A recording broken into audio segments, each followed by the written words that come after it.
بارگاہ رسالت معاب صلی اللہ تعالی علیہ وسلم میں درود پاک کا ہدیہ پیش کریں۔ اللہم صلی علی سیدنا و مولانا محمد معدن الجود والکرم وآلہ واصحابہ الکرام وابنہ الکریم وبارک وسلم صلاة دائمة سرمدا ابدا۔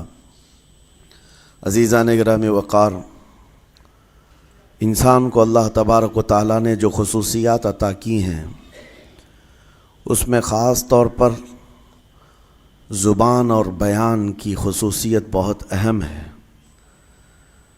شیخ سعدی رحمۃ اللہ تعالیٰ علیہ فرماتے ہیں، تا مرد سخن نہ گفتہ باشد، عیب و ہنرش نہ ہفتہ باشد۔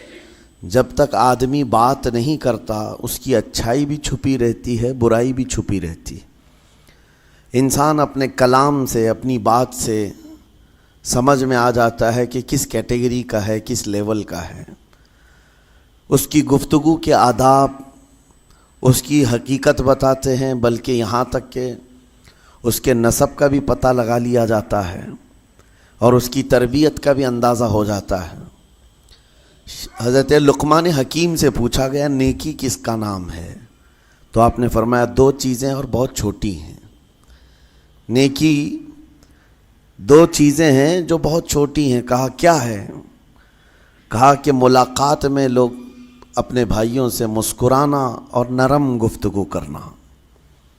ساری نیکیوں کی جڑ ہے یہ، نرم گفتگو کرنا اور لوگوں سے خندہ پیشانی کے ساتھ مسکرا کر ملاقات کرنا۔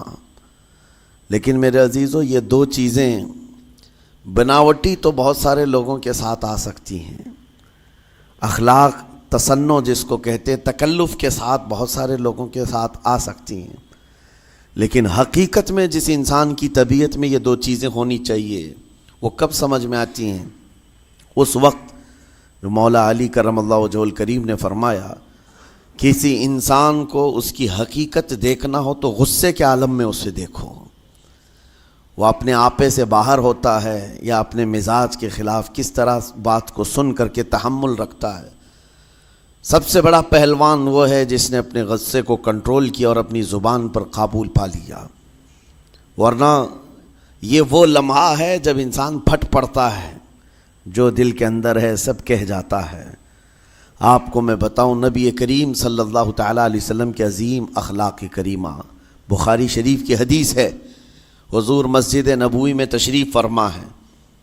اس وقت مسجد نبوی، آج ہو سکتا ہے آپ کے ذہن میں جو امیج ہے مسجد نبوی کی، بہت بڑی عالی شان مسجد، لیکن وہ زمانہ نبوی میں اس طرح کی نہیں ہے۔ کچی دیواریں تھیں، اوپر چھپر کے چھت پڑے ہوئے تھے اور مٹی کی زمین تھی۔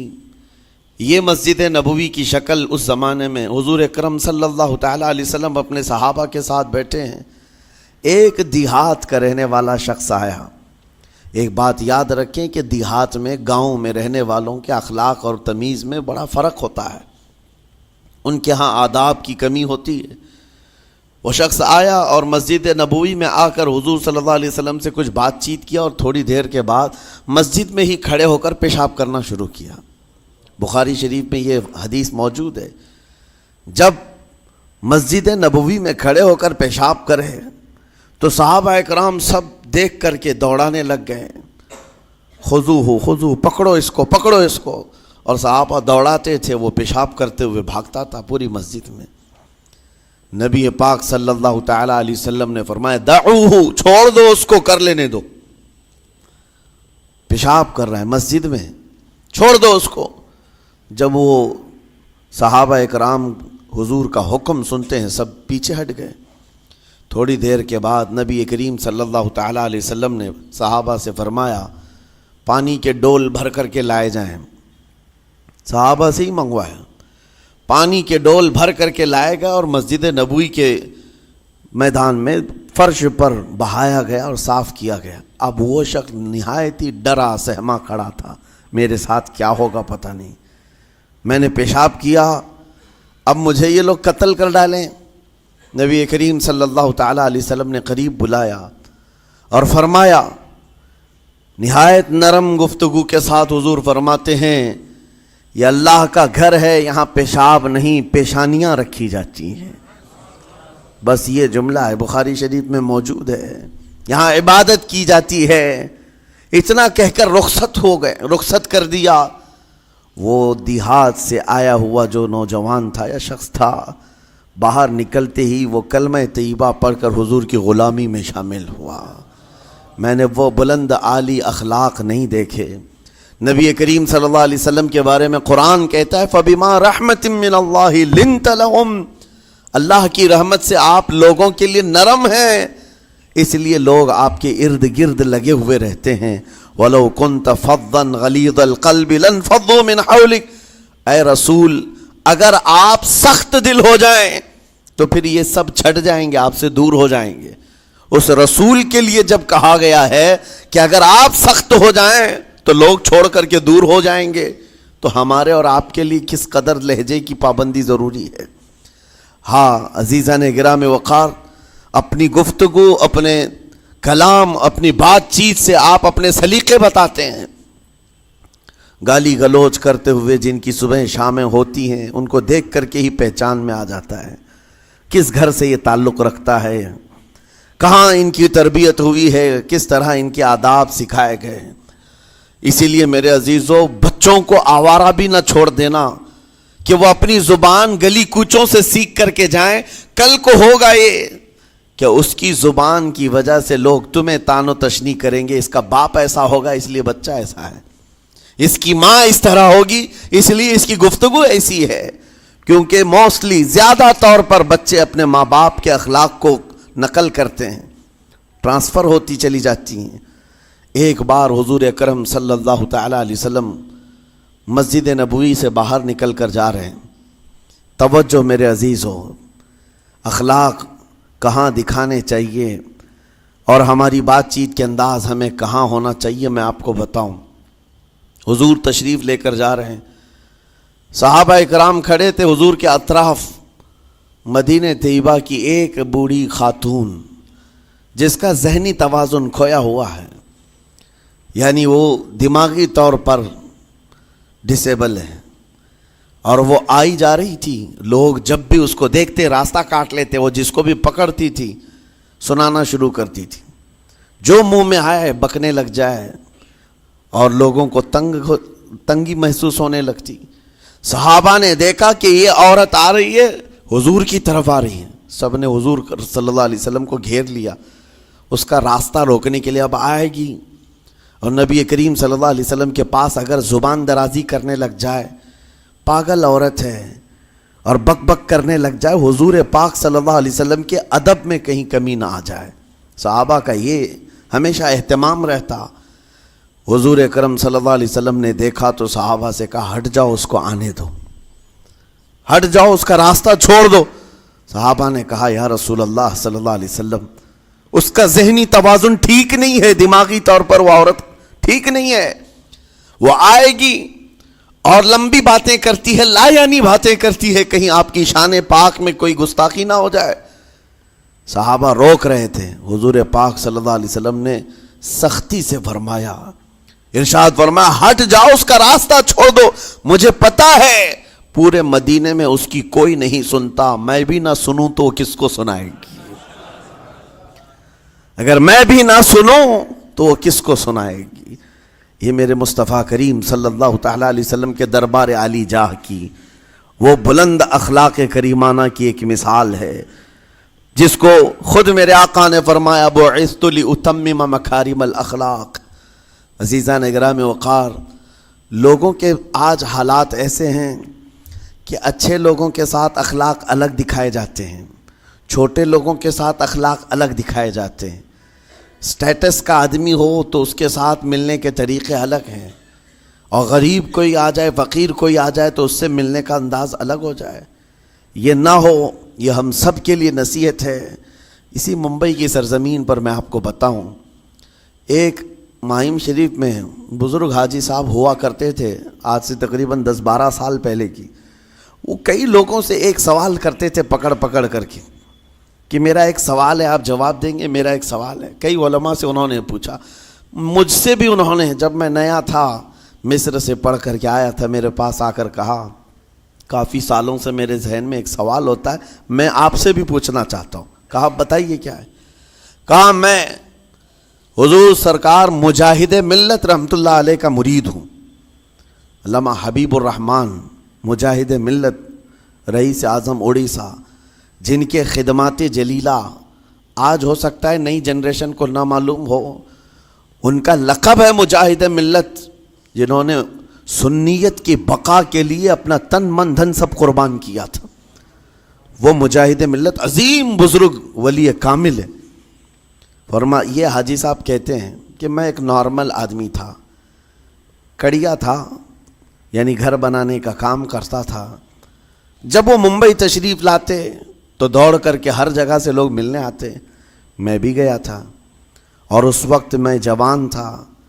حضور مجاہد ملت رحمۃ اللہ علیہ کی بات وہ بتا رہے ہیں کہ لوگ لائن لگا کر کے مصافحہ کر رہے تھے، مل رہے تھے۔ جب مل رہے تھے تو پھر میرا نمبر آیا، میں ملنے کے لیے گیا۔ بزرگوں کے سب ہاتھ چومتے ہیں، یہ ہمارے سنیوں کے طور طریقے ہیں۔ ادب، علماء ذوی الاحترام کے ہاتھوں کا بوسہ لینا یہ مستحسن ہے، یہ ہمارے آداب میں سے، معمولات اہل سنت میں سے۔ تو جب سب لوگ ان کے دست بوسی کر رہے تھے، ہاتھ چوم رہے تھے، میں بھی قریب گیا، اور جب میرا نمبر آیا میں ہاتھ چومنے کے لیے گیا تو انہوں نے میرا ہاتھ لے کر خود ہی چوم لیا۔ وہ بزرگ عالی جاہ ولی کامل جن کو دنیا مجاہد ملت کہتی ہے، میرا ہاتھ انہوں نے چوم لیا، اور میرے اندر ایسی پشیمانی تھی کہ میں کیا کروں سمجھ میں نہیں آیا۔ میں ایک معمولی سا کڑیا، اور کہاں ان کا مقام کہاں میرا۔ تو اس کے بعد وہ اس بے چینی میں رہتے تھے کہ ایسا کیوں کیا، ایسا کیوں کیا، کیونکہ پوچھنے کا موقع ہی نہیں ملا۔ ایک بزرگ تھے، انہی کے خلیفہ تھے حضور مجاہد ملت کے، انہوں نے اس کا جواب دیا۔ میرے عزیزوں کیا بہترین جواب تھا۔ حضرت مجاہد ملت رحمۃ اللہ تعالی علیہ یہ چاہتے تھے کہ ہزاروں لوگ ہماری تعظیم کرتے ہیں تو کہیں ہمارے دماغ میں بادشاہت کا خیال نہ آئے، ہم غریب اور فقیر کا ہاتھ چوم کر اپنے نفس کی مخالفت بھی کرتے ہیں۔ اخلاق کریمانہ دکھانے کے لیے اسٹیٹس والوں کے ساتھ ہی نہیں، غربا فقراء کے ساتھ بھی وہ اخلاق ہوں۔ نبی کریم صلی اللہ تعالیٰ علیہ وسلم کے وہ آداب آج اگر آپ اپنا لیں، بہت ساری کڑوی چیزیں ویسی ختم ہو جائیں۔ آج ممبئی کی سرزمین پر سب سے بڑا یہ چیلنج ہے بات کرنے میں، نوجوانوں کے تو آج پارے چڑھے ہوئے ہوتے ہیں، ان سے کوئی بھی بات کر لے، جس تیور میں یہ بات کرتے ہیں ایسا لگتا ہے کہ ابھی لڑائی ہو جائے گی، ابھی جھگڑا ہو جائے گا۔ اس کی عادت سی بن گئی ہے۔ آپ کو پتہ ہے فرمایا گیا، عربی کا قول ہے جراحت السنان لها التیام ولا یلتام ما جرح اللسان۔ تلوار سے، چاقو سے دیا ہوا زخم سوکھ سکتا ہے، زبان سے دیا ہوا زخم کبھی نہیں سوکھتا، زبان سے دیا ہوا زخم نہیں سوکھتا۔ بولنے سے پہلے 1000 بار اس بات کو خیال ہونا چاہیے کہ میں جس کو بول رہا ہوں کہیں اس کا دل چھلنی تو نہیں ہو جائے۔ میری زبان یہ ہوتی 50 گرام کی چھوٹی زبان ہے، لیکن بڑے بڑے لوگوں کے کلیجے چیر کر رکھتی ہے، بڑے بڑے لوگوں کے دلوں میں سوراخ کر کے رکھتی ہے، زخمی کر کے رکھتی ہے اس کا استعمال۔ اسی لیے روایت میں ملتا ہے کہ جب انسان صبح کرتا ہے تو سارے اعضاء، ہاتھ پیر آنکھ کان ناک، سارے اعضاء سب سے پہلے زبان سے یہ عرض کرتے ہیں، اس کی پناہ مانگتے ہیں، کہتے ہیں آج تو صحیح سلامت رہے گی تو ہم سب صحیح سلامت رہیں گے، اور اگر تو پھسل گئی تو عذاب ہم پر بھی ہوگا۔ زبان بولتی ہے، مار کسی اور کو پڑتی ہے، کوئی زبان کو مارتا نہیں ہے، گالی زبان دیتی ہے، لیکن مار کبھی پیٹھ پہ پڑتی ہے، سر پہ پڑتی ہے، ہر جگہ پڑتی ہے۔ تو یہ زبان نبی کریم صلی اللہ تعالیٰ علیہ وسلم نے ارشاد فرمایا، من یضمن لی ما بین لحیتیہ وما بین، حضور پاک صلی اللہ تعالیٰ علیہ وسلم فرماتے ہیں جس نے 2 چیزوں کی ضمانت مجھے دے دی، حفاظت کی، میں اسے اضمن لہ الجنہ، میں اس کو جنت میں لے جانے کی ضمانت دیتا ہوں۔ 2 چیزیں کیا ہیں؟ حضور فرماتے ہیں، ایک 2 جبڑوں کے بیچ میں جو موجود زبان ہے اس کی حفاظت کر لے، اور دو رانوں کے بیچ میں جو شرمگاہ ہے اس کی حفاظت کر لے. یہ دو چیزیں جس نے بچا لیا میں اس کو جنت میں لے جانے کی ذمہ داری دیتا ہوں, ضمانت دیتا ہوں. اس کا کتنا بڑا کردار ہے, یہ زبان کا کتنا بڑا کردار ہے. اور حضور نے ایک بار پکڑ کر کے فرمایا تھا, زبان کو پکڑ کر کے کہا تھا یہ وہ زبان ہے جو انسان کو جنت میں بھی لے جاتی ہے اور دوزخ میں بھی لے جاتی. کلمہ کس سے پڑھتے ہیں آپ؟ لا الہ الا اللہ, زبان ہی سے تو پڑھتے ہیں. اسی کلمے نے آپ کو جنت تک پہنچایا. اور کافر جو کفر کرتا ہے وہ بھی زبان سے ہی کرتا ہے, اور زبان اسے ہمیشہ کی دوزخ میں لے جاتی ہے. اس زبان کو چلانے سے پہلے 1000 بار سوچ لیں کہ آج لہجوں کی سختیاں بڑھتی چلی گئیں. اور آپ کو پتہ ہے قرآن پاک میں رب تعالیٰ نے یہ فرمایا وَلَا تَقُلْ لَهُمَا اُفٍّ وَلَا تَنْهَرْهُمَا, والدین کے بارے میں بچوں کو کیا کہا گیا؟ ان کو اف تک نہ کہو. لیکن زبان جب کھلتی ہے نا, ماں باپ کے خلاف نوجوانوں کو ہم نے دیکھا ہے گالی گلوچ کرتے ہوئے اور اتنی بری باتیں کہتے ہوئے, معاذ اللہ. عزیزان گرامی وقار, حضور نے تو یہ فرمایا جس نے پلٹ کر کے اپنے ماں اور باپ کو سخت لہجے میں بات کیا یا ان کی نافرمانی کی, حضور فرماتے میرا دل چاہتا ہے کہ اس کے گھر کو آگ لگا دوں, آگ لگا دوں. اس لیے اس بات کو ہمیشہ یاد رکھیں, تمہارے لہجے کی سختیاں کسی کو زخمی کر دیں تو آخرت خراب ہو جائے گی, آخرت خراب ہو جائے گی. حضرت علقمہ رضی اللہ تعالیٰ عنہ حضور کے صحابی ہیں, حضور صلی اللہ علیہ وسلم کے صحابی ہیں. آخری وقت آ گیا تھا لیکن زبان نہیں کھلتی تھی.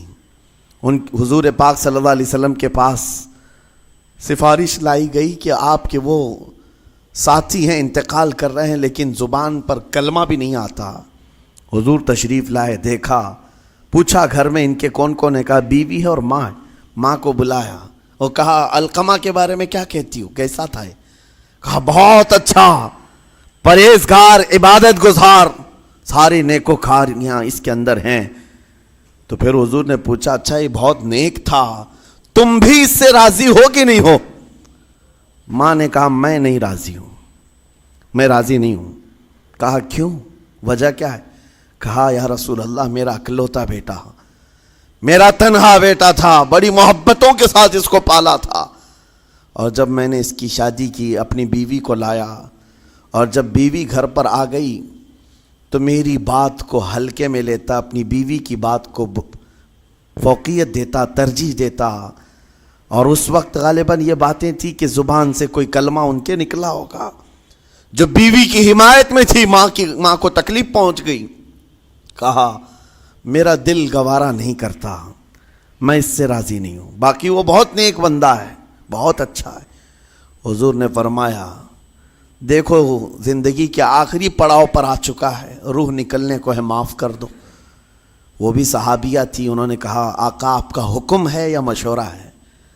اگر حکم ہے تو پھر ماننا ہے. حضور نے فرمایا نہیں حکم نہیں مشورہ ہے. کہا مشورہ ہے تو پھر دل نہیں چاہتا, دل نہیں چاہتا. حضور نے فرمایا صحابہ سے کہ لکڑیاں جمع کرو, آگ لگاؤ اور انہیں اٹھاؤ آگ میں ڈال دو. آگ دہکائی گئی تو ماں کی ظاہر سی بات ہے ممتا بے چین ہو گئی. کہا ان کو میرے سامنے آگ میں ڈالیں گے؟ کہا ہاں, اس سے بہتر ہے کہ وہاں جلے گا, یہاں جلے. وہ ماں کہتی آقا آپ گواہ ہو جائیں میں اپنے بیٹے کو معاف کرتی ہوں. ادھر معاف کیا, ان کی زبان پر کلمہ طیبہ جاری ہوا. میرے عزیزو یہ بتانا مقصود اس لیے ہے کہ زبان سے دیے ہوئے زخم خواہ والدین کو ہوں یہ معمولی نہیں ہوتے. ہو سکتا ہے آخری وقت تمہاری زبان بند ہو جائے اور کلمہ طیبہ بھی نہ جاری ہو, زبان کھلنے بھی نہ لگے, یہ حالات آ جائیں گے. اس لیے اپنی زبان کا کنٹرول برقرار رکھو. کس سے کیا کہنا ہے, ابھی میں اس کا دوسرا پارٹ بھی بتاتا ہوں زبان کے استعمال کا.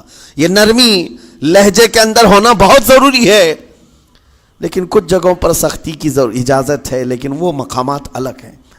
نرم لہجہ حضور پاک صلی اللہ تعالیٰ علیہ وسلم کے فرامین میں سے ہے.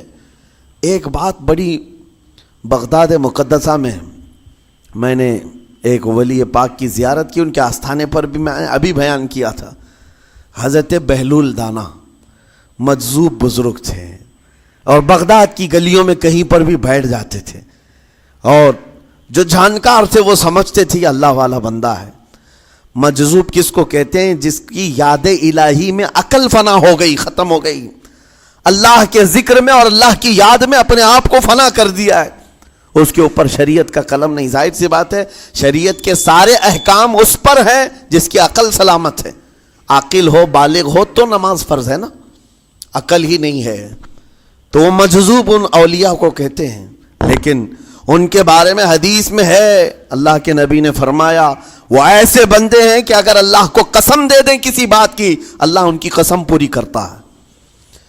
وہ بہلول دانا بیٹھے ہوئے تھے، بغداد کا ایک مشہور تاجر تھا، لیکن خستہ حال تھا، بہت نقصان اٹھا چکا تھا، خسارے میں چل رہا تھا، بزنس پورا لاس میں، اور وہ پریشان حال بہلول دانا کے پاس آیا، گڑ گڑایا، کہا کہ حضور مجھے بچا لیں، رحم کر لیں، میں تاجر ہوں، لٹ گیا ہوں، لاس میں ہوں، کچھ آپ فرما دیں، میں کیسے اس بھنور سے نکلوں؟ بہلول دانا نے دیکھا، کہا ٹھیک ہے کچھ پیسے بچے ہیں؟ کہا ہاں ہے، وہ بس اتنا سرمایہ ہے کہ مال لیتا ہوں پھر بیچ دیتا ہوں، نفع نہیں ہوتا۔ بہلول دانا نے کہا ایک کام کر، کالا کپڑا جتنا ملتا ہے سب خرید لے، پورے شہر سے کالا کپڑا جہاں جہاں مل جائے سب لے کر اسٹاک کر لے۔ کہا جی حضور آپ نے جیسا فرمایا۔ گیا، جتنا سرمایہ تھا سب لگا دیا، کالا کپڑا خرید کر ایک جگہ اسٹاک کر دیا۔ اللہ والے کا حکم تھا، لیکن ہوا یہ کہ بغداد کا معمول تھا، 8 دن گزرے نہیں تھے کہ وہاں وقت کے حاکم کا انتقال ہوا، اور جب حاکم کا انتقال ہوتا تو شہر کے جتنے بڑے لوگ ہوتے، رئیس لوگ، وہ اس کے سوگ میں، اس کے غم میں کالا کپڑا پہنتے تھے، اور کالا کپڑا سوائے اس تاجر کے کسی کے پاس نہیں تھا، اور سارے بڑے لوگ پیسوں سے اس کے پاس کالا کپڑا خریدنے آئے، یہ منہ بولے قیمت پر، جیسے تیسے جتنی قیمت پر بولے سب خرید کر لے جاتے، اور پل بھر میں ایک دن کے اندر وہ بہت بڑا کروڑ پتی بن گئے، بہت مال آ گیا۔ یہ بات یاد رکھیں، اللہ مال دیتا ہے، اس کے بعد پھر آزمائش بھی ہوتی ہے۔ مال اتنا آ گیا، اب لے کر کے مستیاں تھیں، چند دن گزرے، ظاہر سی بات ہے مال کو بڑھانے کی تمنا ہر ایک کی ہوتی ہے، کوئی یہاں پر اینڈ کرنے والا نہیں ہے دنیا میں، چاہے اس کا بزنس اربوں پر بھی پہنچ جائے، اسے آگے پہنچنا ہے۔ چند دن گزرے تھے، 8-10 دن، پھر آیا حضرت بہلول دانا کو ڈھونڈتے ہوئے، ایک جگہ میدان میں یہ مجذوب بزرگ بیٹھے مل گئے، آیا اور کہا او دیوانے بتا اب کیا خریدوں، پیسہ بہت ہے ابھی میرے پاس، بتا دیوانے اب کیا خریدوں؟ انہوں نے دیکھا، کہا کہ لہجہ تو بدلا ہوا ہے، پیسہ بہت زیادہ تھا، کہا کہ ٹھیک ہے کوئی بات نہیں، اللہ والوں کو ان سب چیزوں سے کوئی لینا دینا نہیں۔ آپ نے کہا مال جتنا ہے تیرے پاس سب لے کر کے خربوز خرید لے، تربوز خرید لے، جس کو کلنگڑ کہتے ہیں، تربوز پورے خرید لے۔ اس نے کروڑوں کی جائیداد پورے تربوزوں میں لگا تھی، سب تربوز خرید کر سٹاک کر دیا ایک جگہ، اور اس کے گمان میں یہی تھا کہ چند دن گزریں گے، کوئی ایسا ہی حادثہ ہوگا جب تربوز منہ مانگی قیمت پہ لوگ خریدیں گے اور میں بیچوں گا۔ پورا مال تربوز میں لگایا، 2 دن 4 دن 6 دن 8 دن گزرے، کوئی حادثہ نہیں، ادھر تو تربوز سڑنے لگ گئے، وہ تو زیادہ دن سٹاک نہیں کیے جا سکتے، سڑن شروع ہو گئی، پھر تھوڑے دنوں کے بعد پورے کے پورے سڑ گئے، کروڑوں کا مال تربوز میں سڑ کے چلا گیا۔ وہ کچھ بھی نہیں سکا، کچھ نہیں کر سکا، واپس چیختا چلاتا اسی حالت میں آیا، پہلے سے بھی زیادہ بدتر حالت میں آ گیا ہوں۔ دوڑتے ہوئے آیا، حضرت بہلول دانا کو ڈھونڈتے ہوئے، کہاں ہیں؟ وہ اسی جگہ بیٹھے ہوئے مٹی میں بیٹھے رہتے تھے۔ قریب آیا اور کہنے لگا کہ آپ نے میرے ساتھ ایسا کیوں کیا بہلول؟ بہلول دانا نے کہا کیا ہوا؟ کہا میں تو لٹ گیا، تربوز میں پیسے لگائے آپ کی وجہ سے اور پورے سڑ گئے۔ بہلول دانا نے کہا میں نے تو کچھ نہیں کیا، پہلے تو تجھے نفع ملا تھا وہ تیرے لہجے کی وجہ سے، اب خسارہ ہوا ہے تیرے لہجے کی وجہ سے۔ پہلے جو آیا تھا بات کرنے کے لیے اس وقت تیری تمیز الگ تھی، تیری تہذیب الگ تھی، اخلاق الگ تھی، گڑ گڑا کر کہا تھا کہ میں لٹ گیا ہوں آپ رحم کر دیں، دوسری بار آ کر کے کیا کہا، او دیوانے بتا کیا خریدوں. لہجہ بدل گیا تو پوری حیثیت بدل گئی. زبان ہماری اونچائی پر بھی لے جاتی ہے اور نیچے بھی لے آتی ہے. اس بات کو ہمیشہ ملحوظ رکھیں کہ اس زبان سے بہت سارے لوگ نفع بھی اٹھاتے ہیں، بہت سارے لوگوں کو نقصان بھی ہوتا ہے. لیکن ساتھ میں یہ بات بھی عرض کروں، نرم گفتگو کرنے کا عادی ہر ایک کو ہونا چاہیے. نرم گفتگو کرنے کا عادی ہر ایک کو ہونا چاہیے. اس کی نیکیوں کی علامت ہے، اس کے اخلاق کی علامت ہے. لیکن ساتھ میں امام شافعی رحمۃ اللہ تعالی علیہ نے یہ بھی فرمایا، چاہے جتنی بھی نرم طبیعت ہو انسان کی، اللہ اور اس کے رسول کے لیے غیرت ہونی چاہیے. اللہ اس کے رسول کے خلاف بات سنے تو پھر نرم لہجے کا استعمال نہ کرے، پھر وہ بزدلی کہلائے گی، وہ بزدلی کہلائے گی. آج میں ایک بات یہ بھی بتا دوں، بہت سارے لوگ یہ سمجھتے بھی ہیں. ابھی چند دن قبل میں ماررہ مطہرہ میں بیان کیا اخلاق کے، اولیاء اکرام کے مذہب و مسلک پر، اور پچھلے 15 سالوں سے میں نے بہت سارے خطابات کیے ہیں اخلاق پر، معاشرے کی برائیوں پر. لیکن ابھی چونکہ چند دنوں میں جلسے پروگرام بہت سارے ہو گئے اور عظمت ناموں سے رسالت پر زیادہ گفتگو ہونے لگی، تو لوگوں میں ایک امیج الگ بیٹھی ہوئی ہے. اور ابھی ہم نے اخلاق حسنہ پر گفتگو کیا کی 8 دن پہلے. ایک بزرگ نے مجھ سے پوچھا، ایسی بھی تقریر کرتے ہیں آپ ایسی بھی تقریر کرتے ہیں، یعنی نرم گفتگو بھی کرتے ہیں؟ مطلب یہ ہے کہ ہماری امیج ایسی بنا کر رکھیں کہ ہم ہر وقت چلاتے ہی رہتے ہیں، ہر وقت للکارتے ہی رہتے ہیں. میرے عزیزوں، میں یہاں پیغام دینا چاہتا ہوں، ہم قرآن کے اس آیت پر عمل کرنا چاہتے ہیں جو مولا نے فرمایا، اشداء علی الکفار رحماء بینہم. مومنین کی شان ہے، صحابہ کی شان ہے، وہ کافروں پر سخت ہوا کرتے ہیں اور مومنوں کے لیے نرم دل ہوا کرتے ہیں. زبان کی نرمی ایمان والوں کے لیے ہے، زبان کی نرمی محبت مصطفیٰ کے لیے ہے، عاشقان مصطفیٰ کے لیے ہے. ساتھ میں زبان کی سختی کفار و مشرکین کے لیے ہے، گستاخان رسول کے لیے ہے. اور اگر یہ چیز نہیں آئی تو پھر آپ سمجھ لیں نیک اس وقت نہیں کہلائے گا آدمی. بعض لوگوں کو ایسا لگتا ہے نرم بات کرنا چاہیے، نرم گفتگو، بالکل صحیح ہے، یہ اخلاق ہے. لیکن اگر ایسے مقامات پر جہاں تمہارے نبی کو کوئی گالی دے رہا ہو، رب کی شان میں کوئی بھونک رہا ہو، اس وقت تم کہو کہ اخلاق ہے، نرم بات کرنا چاہیے، یہ بے غیرتی ہے، یہ بے غیرتی ہے. تمہاری بیوی کو اگر تمہارے سامنے کوئی چھو دے اور اس کے بعد تم ہنس کر کے اس سے کہو ٹھیک ہے جائیے صاحب، آپ کو کہا جائے گا بے غیرت آدمی، بے غیرت آدمی ہے. انسان کو اپنی بیوی، اپنی بیٹی، اپنی ماں پر بھی غیرت ہوتی ہے، وہ سنتا نہیں ہے، یہ پیدائشی ہے، فطرت ہے انسان کی. اور مومن کی شان یہ ہے، سب سے بڑی غیرت اس کے لیے اللہ اور اس کے رسول کے لیے ہوا کرتی ہے. اللہ اور اس کے رسول کے لیے. ماں اور باپ کو گالیاں ایک وقت میں برداشت کر بھی لے جائے، لیکن اللہ اور اس کے رسول کی شان میں وہ ہرگز برداشت نہ کرے. یہ ایمان کی علامتوں میں سے ہے. بہرحال میں نے زبان کے دونوں استعمال آپ کو بتائے. سخت لہجے بھی ہیں، نرم لہجے بھی ہیں. لیکن جب آپ کا پالا کسی گستاخ سے نہ پڑے تو ہمیشہ نرم گفتگو کرنے کے عادی بنے. مومنین میں نرم لہجے کا اختیار ہمیشہ رہے. اس سے اخلاق آپ کے بتائے دکھائے جاتے ہیں، اس سے آپ کے اخلاق معلوم ہوتے ہیں. ساتھ ہی معاشرے میں نرمی اور محبت کا ماحول بھی قائم ہوتا ہے. ڈانٹنے کے طریقے بھی میں آپ کو بتاؤں. میرے والد اگرامی فرمایا کرتے تھے، حضور حافظ ملت رحمت اللہ علیہ جو الجامعۃ الاشرفیہ مبارک پور کے بانی ہیں اور بڑے محدث جنہوں نے ایک نہیں ہزاروں عالم پیدا کیے، اس ہندوستان کی بات کر رہا ہوں. حافظ ملت رحمت اللہ علیہ پوری بخاری شریف پڑھاتے تھے.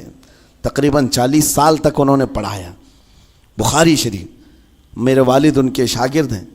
فرماتے ہیں جب وہ بہت زیادہ ناراض ہو جاتے کسی سے، ڈانٹنا ہوتا، ہر استاد بچے کو ڈانٹتا ہے، کبھی کچھ بچہ نافرمانی کر جائے یا مزاج کے خلاف بات کرے تو استاد ڈانٹتا ہے.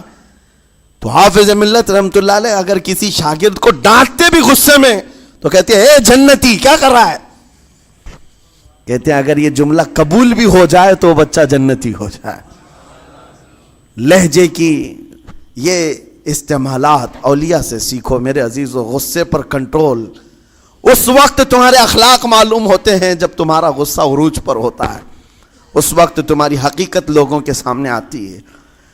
وہ اپنے شاگردوں کو ڈانٹتے بھی تو جنتی کہہ کر ڈانٹتے ہیں. یعنی کوئی گالی نہیں ہے, کوئی برے کلمے نہیں ہیں, بلکہ ایسا جملہ ہے کہ اگر قبول بھی ہو گیا استاد کی زبان سے اس کی تو زندگی وصول ہوگی, اس کا بیڑا پار ہو گیا. ہمارے درمیان ماں باپ کو بھی یہ چاہیے کہ بچوں کو کس طرح کے اخلاق آپ دے رہے. گفتگو کرنے کے متعلق قرآن میں اللہ تعالیٰ نے آداب بتائے ہیں. جب آپ گھروں کے اندر موجود ہوں تو بچوں کے سامنے کس طرح کی گفتگو کیا کریں گے, کیسی بات کریں گے. شوہر اور بیوی جس طرح کی باتیں کر رہے ہیں بچے کے دماغ میں وہ پورا کا پورا چھپتا ہے, ٹرانسفر ہوتا ہے. اسی لیے کہا گیا ایڈلٹ گفتگو کبھی بھی بچوں کے درمیان نہیں کی جائے گی. جو میچورٹی میں نہیں ہے ان بچوں کے سامنے ماں اور باپ بیٹھ کر کے کلام بھی نہ کریں, بات نہ کریں. معاشرہ تو آج ایسا ہے سب پوری فیملی لے کر کے بیٹھے ہوئے ہیں اور حد تو یہ ہے کہ گندی فلمیں سامنے لگی ہوئی رہتی ہیں. وہ کیسے بچا پاؤ گے؟ 4 سال 5 سال کے بچے کے اندر بھی وہ گفتگو, وہ مکالمات, ایک دوسرے سے بات کرنے کی تمیزیں وہ سب وہاں سے سیکھتا آ رہا ہے. گھروں کے اندر ماحول کو تبدیل کرنے کے لیے آپ کی اپنی زبان پر کنٹرول اور اپنے بچوں کی تربیت اور ان کی زبان پر کنٹرول بہت ضروری ہے. پھر دیکھنا آپ یہ معاشرہ پیدا کر کے کل کو آپ کا بچہ نکلے گا, اس کی تمیز اس کے اخلاق پر ہر کوئی اش اش کرے گا. چند دنوں کی محنت ہے آپ کی, لیکن بچے جب سلیقے کے ساتھ گفتگو کریں تو لوگوں کا دل جیت لیا کرتے ہیں. بات کرنے کے آداب ایسے ہیں کہ لوگ دل جیت لیا کرتے ہیں. یہ میرے استاد گرامی مصر کے رہنے والے تھے. جب خطابت ہمیں سکھا رہے تھے گفتگو کرنے کے آداب, تقریر کرنے کے آداب, تو ایک امام غزالی کا قول تھا کلم الناس علی قدر عقولہم, لوگوں سے ان کی عقل کے مطابق بات کرو. اس پر وہ سمجھاتے ہوئے ہمیں ٹریننگ دیتے تھے اور کہتے تھے کہ تمہارے پاس آنے والے کئی طرح کے لوگ ہوں گے. اگر تم امام ہو, اگر داعی ہو, خطیب ہو, مقرر ہو, کوئی غریب گھر سے, کوئی بڑے امیر گھر سے, کوئی پڑھا لکھا آئے گا, کوئی جاہل ہوگا, کوئی بدتمیز بھی ہوگا, کوئی نیکوکار, کوئی گنہگار, سب طرح کے مکس مجموعہ تمہارے پاس ہوگا. ان سے خطاب کرنا, ان سے بات کرنا, کس انداز سے بات کرو گے, کیسے ان سے کلام کرو گے. میرے عزیزو یہ ہمارا اپنا ہنر نہیں ہے. ہم جو آپ کے سامنے گفتگو کر رہے ہیں یہ ہمارا فن نہیں ہے, یہ اپنا پیدا کیا وہ ہنر نہیں ہے. ہمیں سکھایا گیا تھا صرف اور صرف آپ کو اس مجمع سے اور یہ آئے ہوئے جمع غفیر سے بات کرنے کے لیے ایک ہی اسلوب اپنانا ہے. دیکھنا ہے کہ رسول اللہ کیسے بات کیا کرتے تھے. میرے آقا صلی اللہ تعالیٰ علیہ وسلم کا اسلوب اپناؤ. حضور کے خطبے دیکھو, حضور جب خطاب کرتے, ظاہر سی بات ہے مسجد نبوی میں اس وقت بھی لوگ, ہر طرح کے لوگ آتے, دیہات کے بھی تھے, شہر کے بھی تھے, اعلیٰ دماغ والے لوگ اور کئی الگ الگ قسم کے لوگ آتے. حضور کا خطاب سب کے لیے تھا. عزیزان گرامی, ان سنتوں پر عمل کر کے آج آپ اپنے لہجے کو بہتر بنا سکتے ہیں. بس میری گفتگو کا خلاصہ یہی ہے کہ اللہ تعالیٰ ہمیں زبان کا صحیح استعمال عطا فرمائے, ورنہ یہ زبان کی سختیاں اور اس کی کڑواہٹ ہمیں دوزخ میں بھی لے جاتی ہے, دوزخ تک لے جا سکتی ہے. اللہ تعالیٰ اس کی مکاریاں, اس کی عیاریاں اور اس کی شرانگیزیوں سے ہم سب کی حفاظت فرمائے. ساتھ میں یہ بھی میں بتا دوں, وہ زبان پاک نہیں بولتی, وہ زبان پاک نہیں بولتی جو حلال نہیں کھاتی. یہ بھی بزرگوں نے فرمایا ہے, یہ زبان پاک نہیں بولتی جو حلال نہیں کھاتی. اسی سے ہر کچھ گزرتا ہے, اندر پیٹ میں جاتا ہے.